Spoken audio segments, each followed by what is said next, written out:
Now at 9, a Joplin family is displaced after a fire heavily damages their home. Plus, we'll hear from a Missouri Southern professor about election concerns surrounding artificial intelligence. And Columbus, Kansas students today came to school in style for National FFA Week. The 4 states' most watched news starts now. This is KOAM News at 9 on Fox 14. I'm Tanya Bach. Police arrest a Florida man suspected of election fraud in Kansas. Authorities say 30-year-old George Andrews of Dade City, Florida, forged signatures on a petition to make the organization, referred to as No Labels, an officially recognized political party in Kansas. Andrews is charged with 2 counts of election perjury and 28 counts of election forgery. He was arrested in Florida on February 10th and is awaiting extradition to Kansas. Artificial intelligence, or AI, is continuing to grow in popularity and can be found all across the web. KOAM's Samantha Walker sat down with an AI researcher to learn how this advancing technology could affect this election season. So this is an actor. This is not Tom Cruise. Artificial intelligence is something you might use every day, from autocorrect to chatbots and image generators. But AI-generated images and videos, sometimes referred to as deepfakes, are raising concerns. Diana Fordham is an instructor at MSSU and researches AI. I say often, this genie is not going to be put back in the bottle. This is here to stay, and it's only going to get better. There are numerous free sites where users can generate an image with just a few clicks. But researchers say these tools can be dangerous during election season. We are not prepared for what is going to happen on this election season. We have already seen, just an example, the one that came right to mind was that Joe Biden's voice was used on a robocall. Fordham says that while some AI products have cues that help you tell they were generated, the technology is advancing every day. She says it's important to fact-check and research this election season. I question everything. I research everything, and that's what I would propose that people do when they come across any article that they think could be misinformation. She said AI technology can have many uses, but to watch out for wrongdoers. This type of technology is used for good and evil. Reporting in Joplin, Samantha Walker, KOAM News. Fordham says AI is not going away, so voters need to stay aware of its abilities for future elections. To learn more about AI, visit our website, KOAMnewsnow.com. Well, Chief Meteorologist Doug Hetty joins us with a first look at weather. Yeah, and it turned out to be a nice Monday for us today. Temperatures pretty good, warmer than what we have seen as we warmed up into the mid to upper 50s for afternoon highs, 57. Cold start, 30. During the morning hours, average highs 51, so a good chunk above where we should be. All right, we're dropping back. Most of us low to mid 40s, still some upper 40s, but down to 39 in Iola, and I think most of us will drop back into the 30s a little bit later on tonight. We had some clouds, couple random little sprinkles earlier. These are gone, so we look good as we go through the overnight hours, sliding back through the 30s, and then back to about 49 by 10 o'clock in the morning. But temperatures warmer as we go through the next few days. A little bit on the breezy side, a couple random thunderstorms that we're going to be tracking for Wednesday night, but staying mild all week long. We're going to break it all down for you here in just a bit. All right. Thanks, Doug. Well, Joplin family is now homeless after a fire heavily damaged their home this afternoon. It happened just after 2 p.m. in the 2800 block of South Connecticut Avenue. Officials say everyone made it out safely, but the home is heavily damaged inside. The EPA is in Caney, Kansas this week to talk to residents about soil remediation and testing. The rep will be at the Caney Library on Wednesday and Thursday, answering questions from residents and signing them up to allow the agency to remove and replace contaminated soil on their properties. This is the second round of remediation in Caney. EPA completed the first round and then changed its threshold for what is safe. Now they're trying to meet the new threshold. Kansas Governor Laura Kelly proclaimed the week of February 17th through the 24th as FFA week throughout the Sunflower State. Now, some students at Columbus, Kansas are celebrating FFA week by bringing their crop cruisers to class. Well, Monday, February 19th is Drive Your Tractor to School Day, and some students at Columbus High School are showing off their rural roots. It's just like, it's really great for the community. You know, we live in like a rural community, so there's a lot of farmers and stuff, and I work for one. It's just, you got to bring a tractor. Everybody else does it here, and just a lot of my buddies do it. It's fun. Drive Your Tractor to School Day is the culmination of National Future Farmers of America Week, celebrating the impact of agriculture. Each year we try to do some activities to help promote agriculture, and on this FFA week. It's a tradition we've had for a long time here, and just showing support for Columbus FFA. And they've kept it going. I think we had 9 or 10 tractors this morning. And while a tractor trip to school might not be the smoothest ride, it's a lot slower, a lot louder, and a lot wider. I mean, coming down the road here, it was difficult this morning because I was having to swerve away from other cars. And most of these high schoolers are more comfortable behind this piece of machinery than a regular car. I learned how to drive, like, I guess, a hydrostat tractor, which is easy, just like a car, but probably a tractor first. Oh, I'd probably learn how to drive a tractor first. I've grown up on a farm. I work on a farm every day after school. It's just something that's come natural. In Columbus, Kansas, Elise Noe, KOAM News. Well, there are 49 members in the Columbus, Kansas FFA chapter. To learn more about FFA Week, just visit our website at koamnewsnow.com. The Chanute Public Library today hosted a unique book club event. Normally, everyone would read the same book and then discuss it, but this was a silent book club. People were encouraged to bring whichever book they wanted and read it by themselves, surrounded by other bookworms. Officials say it's a peaceful way to read while still socializing a bit. They told me to have that. Is when we do traditional book clubs, a lot of people say that they're really nervous because they're just nervous about talking in front of other people and talking about the books to other people. And so this gives people who might have that anxiety or that hesitance of joining a book club a way for them to come out and still enjoy reading and connect with people and create a community together. The library plans to host a silent book club on the third Monday of every month. Coming up, beating. Lawmakers say federal health officials are to blame for an uptick in vaccine hesitancy across the country. I'm Mike Emanuel in Washington. I've got the details coming up. Oklahoma lawmakers advance a bill that would ban emergency contraception and create a database of people who have had an abortion. State House Committee last week advanced the bill. If passed, it would require a prescription to access Plan B and other forms of birth control. It would also allow civil lawsuits against anyone who helps a woman get an abortion and create a state database to track who had the procedure. Opponents say the bill could make contraception inaccessible to many women and would violate the privacy of citizens. As the CDC considers revising its COVID isolation guidelines, new reports show the dangers of long COVID and the benefits of getting vaccinated. Fox News Chief Washington correspondent Mike Emanuel has more from Washington. COVID hospitalizations are still increasing nationwide as the winter drags on, but that's not stopping the CDC from thinking about making a change to its isolation guidelines. The agency reportedly considering telling people to use symptoms rather than COVID tests to determine when to end isolation, advice not sitting well with some health officials. It's a reasonable thing not to change while we're in the middle of a winter season when we know that there's a lot of the virus going around. But the possible change also comes as some states are reporting an uptick in long COVID cases. A CDC report earlier this month showed vaccine boosters are the best way to avoid lingering COVID symptoms, but only about a third of Americans have rolled up their sleeves for the latest shot. Some lawmakers on Capitol Hill blaming federal health officials for what they call misleading statements on vaccines. Staying up to date on COVID-19 vaccines is an effective and safe way to prevent severe illness. When you say safe and effective, that's relative in your mind, but it's not to the person at home.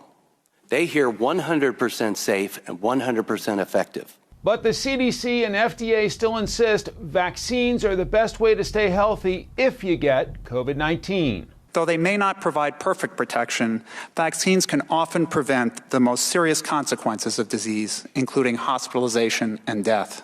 The CDC says people who got the updated booster this past fall had 54% more protection against severe COVID symptoms. In Washington, Mike Emanuel, Fox News. As the high-protein diet becomes increasingly popular, one study shows that it can actually lead to heart disease. Researchers found a diet with more than 22% of its daily caloric intake coming from protein can raise the risk of developing atherosclerosis, or the hardening and narrowing of arteries due to plaque buildup. The study's author says instead of blindly increasing your protein intake, it may be better to find a balanced meal that will not increase your chances of cardiovascular disease. Well, Doug is next with a complete look at the forecast. And a little later, Missouri Southern baseball looks to extend its winning streak to 8 as they take on the University of Mary.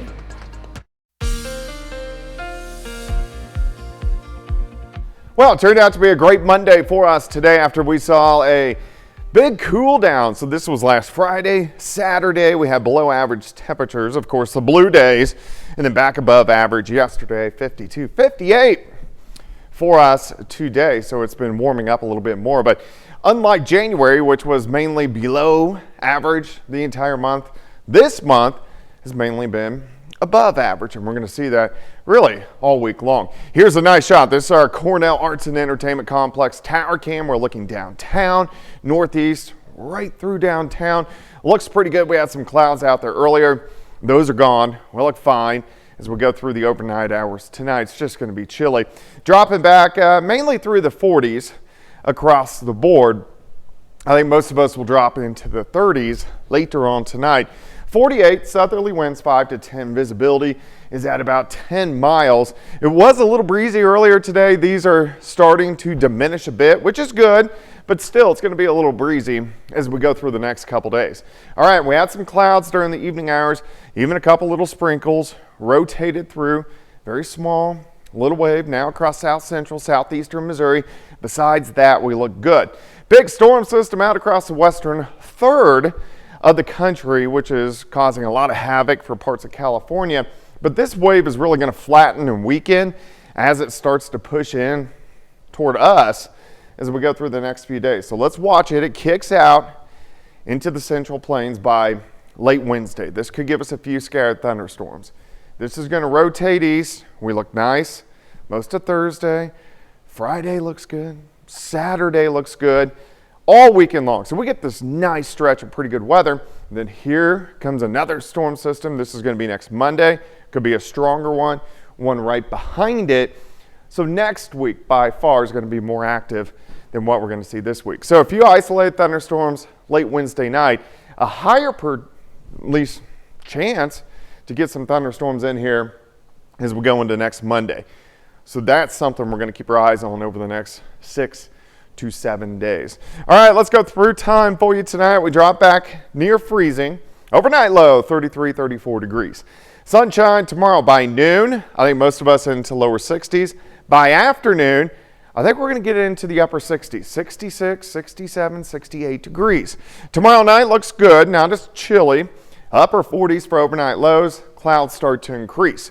Mostly cloudy on your Wednesday, but look at our highs. We pop into lower 70s during the afternoon. And then mainly after midnight on Wednesday night, a few isolated thunderstorms will try to get going. So we'll keep our eyes on that as well. All right, 67 for you tomorrow, 72 on Wednesday, 64s Thursday and Friday. Look at this weekend. Sunny with high temps right around 70 degrees. Tanya? Coming up, filing early. 2 months to go until tax day, but millions of Americans have already filed. Why more taxpayers say they're desperate for a refund. Coming up. Tax day is still 2 months away, but millions of Americans have already filed, and many say it's because they're desperate for the refund. As Fox News correspondent Rebecca Gaster reports, they may be pleasantly surprised, with average refunds expected to trend higher this year. With tax day on April 15th, you still have plenty of time to file. But tax experts say there are only upsides to getting your return in early. You file early, you get your money early. You don't have to be a wizard to know that. Secondly, and equally important, if you file early, you lock up your data with the IRS. Mark Stieber with Jackson Hewitt Tax Service says this prevents scammers from trying to steal your refund. Millions of Americans are ahead of the game with their taxes already filed. And data suggests this sense of urgency could stem from more Americans relying on a refund. It's bigger than ever due to all the economic hardship still coming out of the pandemic. It is for many Americans their single largest payday. Anything you guys might spend a refund on? I'll probably just spend it on rent. Yeah. Groceries? There's a lot of people that could use that refund for more of basic necessities. A study from Credit Karma finds 31% of taxpayers say they'll do just that. They blame it on the rising cost of living paycheck to paycheck, inflation, and running out of savings. When people get that big refund, they're not doing a kegger out to Las Vegas in most cases. The good news is if your income didn't keep up with inflation last year, you may get more money back because of new IRS tax brackets. But tax pros warn if you took on a side gig last year or sold cryptocurrency, you'll likely owe money come tax day. In Washington, Rebecca Castor, Fox News. Well, young adults are making more money than their parents and grandparents did at their age, but most are spending that money rather than saving it. Research by the Federal Reserve Bank of New York found the net worth of Americans ages 18 to 39 soared by 80% over the last 5 years. That's a lot better than previous generations did financially. But those economic gains from work and investments have not been translating into disposable income. Pew Research Center says many millennials and members of Generation Z are spending their money both on expensive essentials such as food and rent and luxuries like travel and other recreational activities. Well, zoo officials attempt to corral more than 3 dozen flamingos. Up next, an annual tradition at the Miami Zoo. Staff at the Miami Zoo rounded up a flamboyance of flamingos for their annual checkups over the weekend.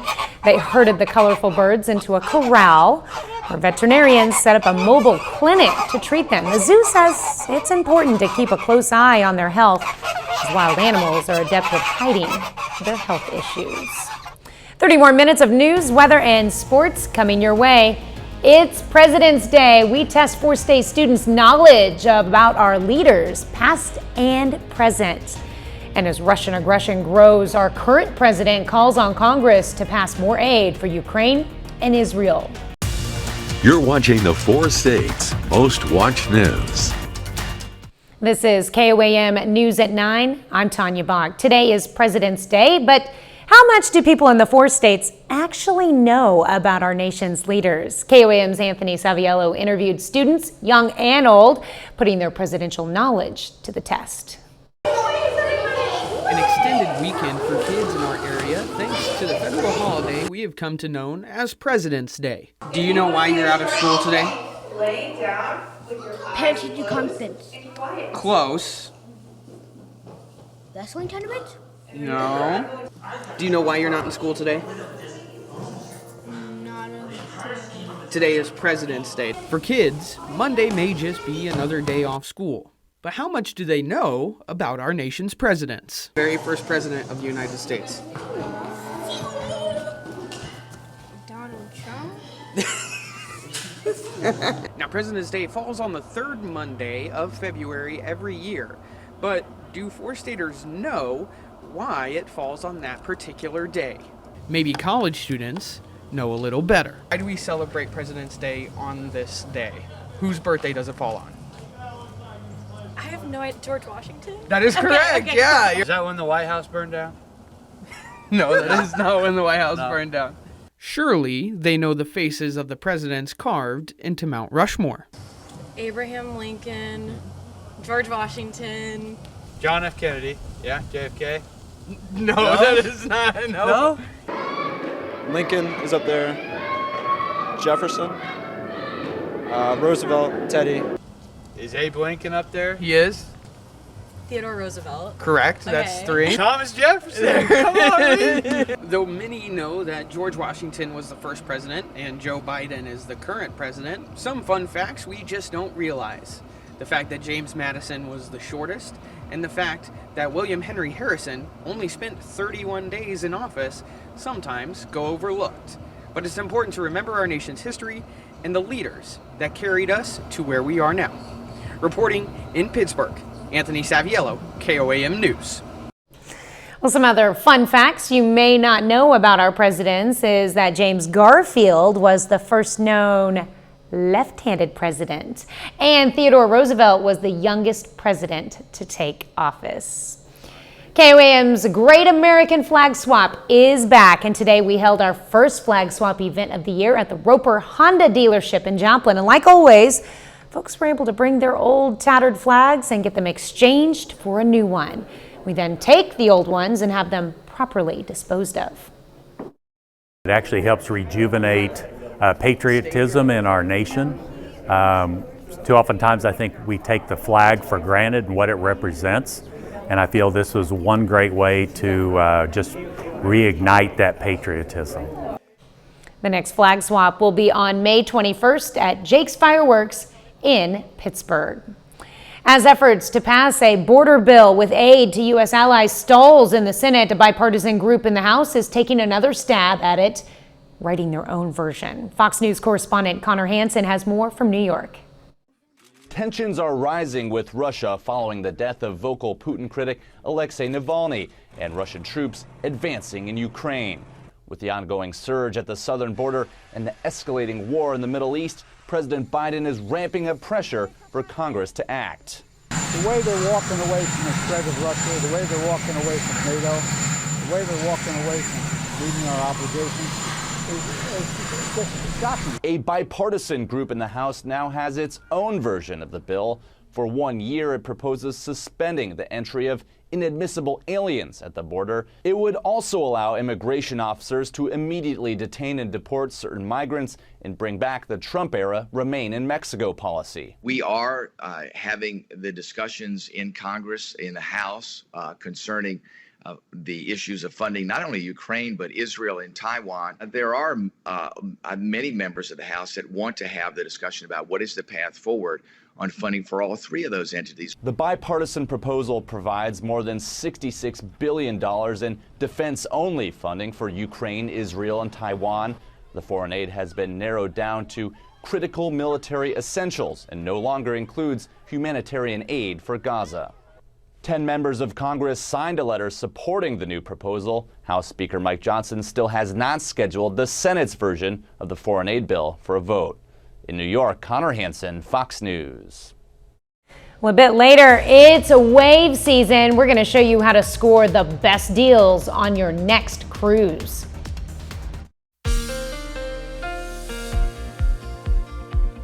Well, it turned out to be a great Monday for us today after we saw a big cool down. So this was last Friday. Saturday, we had below average temperatures, of course, the blue days, and then back above average yesterday, 52, 58 for us today. So it's been warming up a little bit more. But unlike January, which was mainly below average the entire month, this month has mainly been above average, and we're going to see that really all week long. Here's a nice shot. This is our Cornell Arts and Entertainment Complex tower cam. We're looking downtown, northeast, right through downtown. Looks pretty good. We had some clouds out there earlier. Those are gone. We look fine as we go through the overnight hours. Tonight it's just going to be chilly. Dropping back mainly through the 40s across the board. I think most of us will drop into the 30s later on tonight. 48 southerly winds, 5 to 10. Visibility is at about 10 miles. It was a little breezy earlier today. These are starting to diminish a bit, which is good, but still it's going to be a little breezy as we go through the next couple days. All right, we had some clouds during the evening hours, even a couple little sprinkles rotated through. Very small, little wave now across south central, southeastern Missouri. Besides that, we look good. Big storm system out across the western third of the country, which is causing a lot of havoc for parts of California. But this wave is really going to flatten and weaken as it starts to push in toward us as we go through the next few days. So let's watch it. It kicks out into the Central Plains by late Wednesday. This could give us a few scattered thunderstorms. This is going to rotate east. We look nice most of Thursday. Friday looks good. Saturday looks good. All weekend long. So we get this nice stretch of pretty good weather. Then here comes another storm system. This is going to be next Monday. Could be a stronger one right behind it. So next week by far is going to be more active than what we're going to see this week. So a few isolated thunderstorms late Wednesday night. A higher at least chance to get some thunderstorms in here as we go into next Monday. So that's something we're going to keep our eyes on over the next 6 to 7 days. All right, let's go through time for you tonight. We drop back near freezing. Overnight low, 33, 34 degrees. Sunshine tomorrow by noon. I think most of us into lower 60s. By afternoon, I think we're going to get into the upper 60s, 66, 67, 68 degrees. Tomorrow night looks good, not as chilly. Upper 40s for overnight lows. Clouds start to increase. Mostly cloudy on your Wednesday, but look at our highs. We pop into lower 70s during the afternoon. And then mainly after midnight on Wednesday night, a few isolated thunderstorms we'll try to get going. So we'll keep our eyes on that as well. All right, 67 for you tomorrow, 72 on Wednesday, 64s Thursday and Friday. Look at this weekend. Sunny with high temps right around 70 degrees. Tanya? Millions of people in California are seeing another round of heavy rain and damaging winds this week. Forecasters say some areas could see several inches of rain through Wednesday morning. Fox weather correspondent Max Gordon has more. Powerful waves crashed onto California beaches Monday as yet another atmospheric river sits off the coast. This storm is bringing several rounds of rain and mountain snow, along with damaging wind gusts and potential tornadoes through Wednesday. More than 37 million people are under flood alerts. We have to get out the pumps, actually, because we have little pumps in front of the door here. And if we don't get them going, the water will literally rush through the shop. The National Weather Service says parts of Southern California could see nearly half a foot of rain by the time this storm leaves. Santa Barbara County issued an evacuation warning ahead of potential flash flooding and landslides. Further north, an early round of rain began soaking communities over the weekend, whipping up 30-mile-an-hour wind gusts and causing minor flooding. Most of it is all roadway flooding, yes. That's why we always urge residents who are driving around to be cautious about some of those bigger puddles. Much of the state is still saturated after another system dropped nearly a year's worth of rain here earlier this month. Officials say lessons learned from that storm are shaping their response to this current round of wet weather. We did see a number of incidents where trees impacted vehicles. We're encouraging people to limit that travel unless absolutely necessary during the peak of the winds. State officials say they've deployed emergency crews to more than a dozen counties ahead of this storm. In Santa Barbara, California, Max Gordon, Fox Weather. Well, coming up in sports, Missouri Southern baseball tries to improve to 8-0 at home. Plus, Riverton and Pittsburgh boys basketball meet in the final week of the regular season. John Dales has highlights from that and more up next.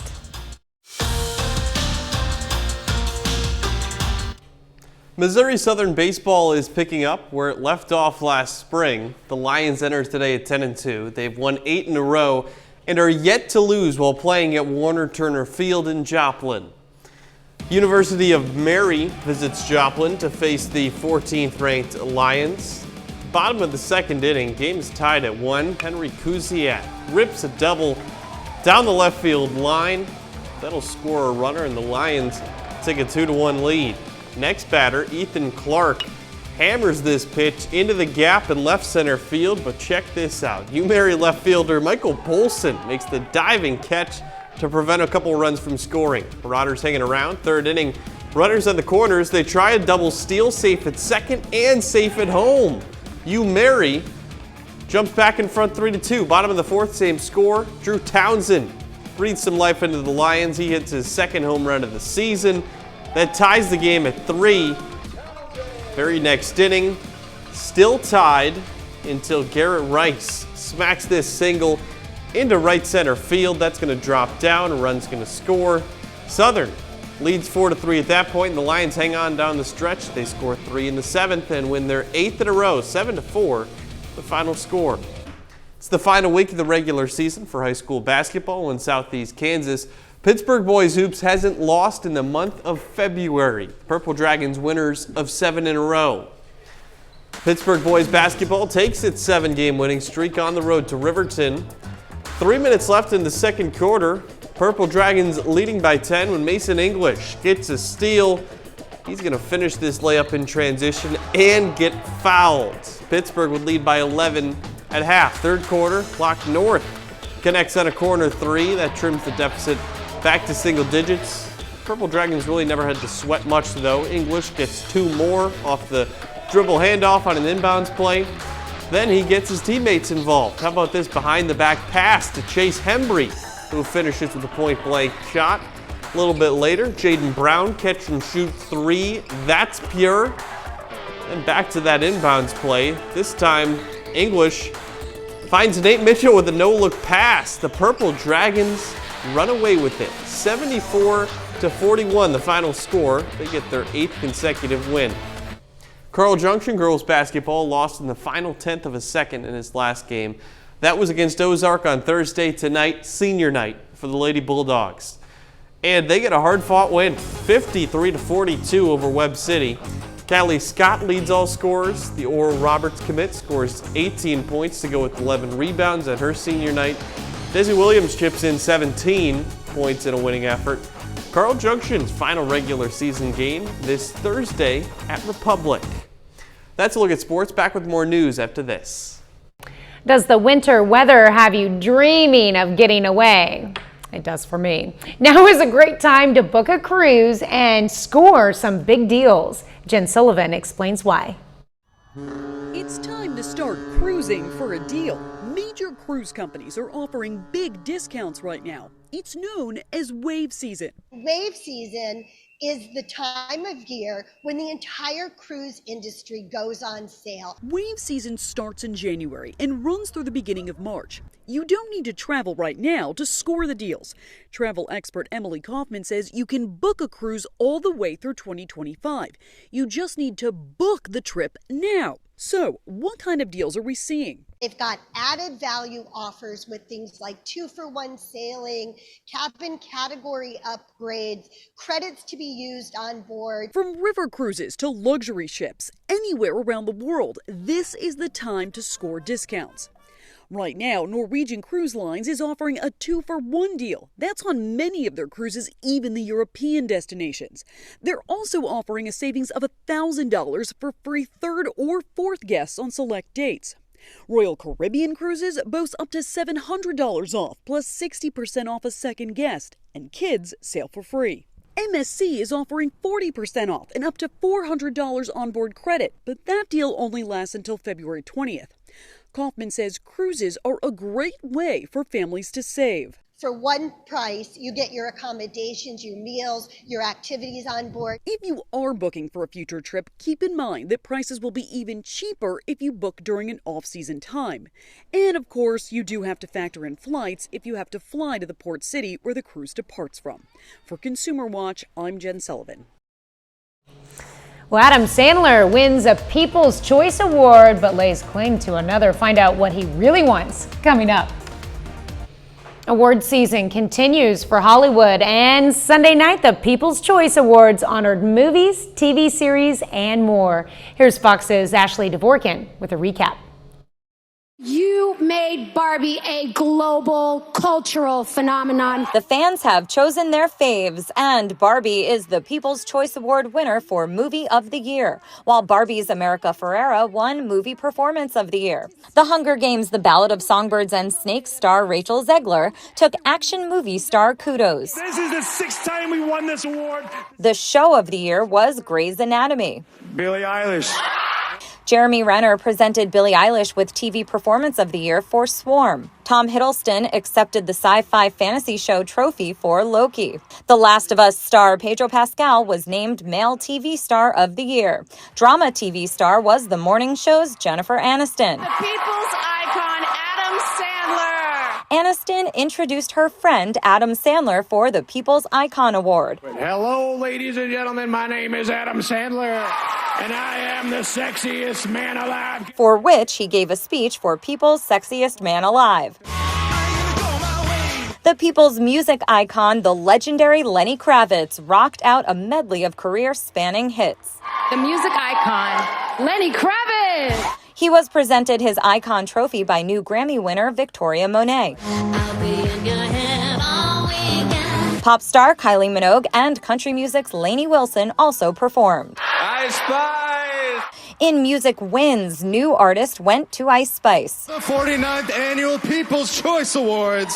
Simu Liu hosted the 24 People's Choice Awards, a ceremony which highlights honors in movies, television, music, sports, and pop culture, all voted on by the fans. In Hollywood, Ashley Dvorkin, Fox News. Well, that's our time for tonight. Thanks for joining us. We're going to leave you with video. It's cute video of a porcupine enjoying some snacks at the Nashville Zoo. Have a great night and an even better tomorrow.